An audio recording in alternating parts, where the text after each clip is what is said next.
How do you handle your teenagers' emotions? Hi, I'm Ann Alvarez, parent coach of the Masterful Parenting Program. And today I want to talk about teenage emotions. Why are teens so emotional? Well, according to Psychology Today blog, there's basically two components of the brain. One is the emotional side of the brain, and the other one is the logical. And they're both developing in the teenage brain. But guess which one is developing faster? That's right. It's the limbic brain, which is the emotional part of the brain. And this part has the amygdala. The amygdala is the part of the brain that is the most primitive. It is the brain that is called the survival brain. It's the one that responds to threat, the fight, flight, and freeze response. You may have heard of that before. So, that emotional part of the brain is active, and it is developing faster than the logical part of the brain. And then we also have the hormones of teenagers as well, that are a factor in the emotions and the drive and motivation. Okay, all comes from that limbic part of the brain region. So during the teenage years, this this brain is seeing threats. They're interpreting things that are neutral as threatening, and they're highly emotional and sensitive to any kind of danger.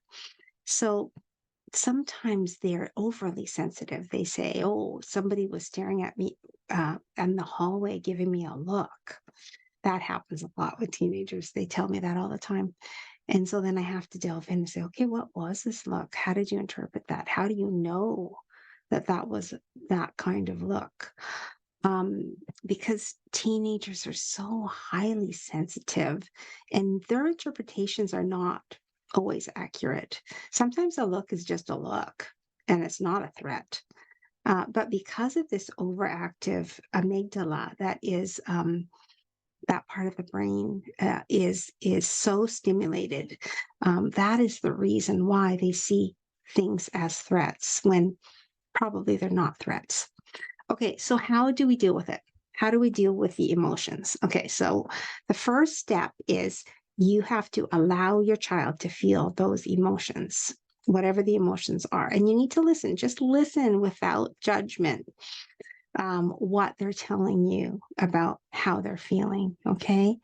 And then you can go on and empathize with them. Wow, that's really hard. Like, yeah, that is disturbing to think somebody is not liking you, or that probably made you feel uncomfortable, right? We're empathizing because empathy builds connection, and we want to feel connected to our kids. And once we empathize, then we can talk about it. We can say, so once the amygdala is calmed down, okay, we can't problem solve unless the amygdala is calmed down. So once your child has stopped expressing, has calmed down, is breathing normally, is regulated, then you can say, okay, honey, let's problem solve this together. So um, what do you think would help? Like, what would help you if this happens again? What upsets you so much about someone looking at you in the hallway? What is making you so self-conscious? How do we help you? How can I help you with this? Right?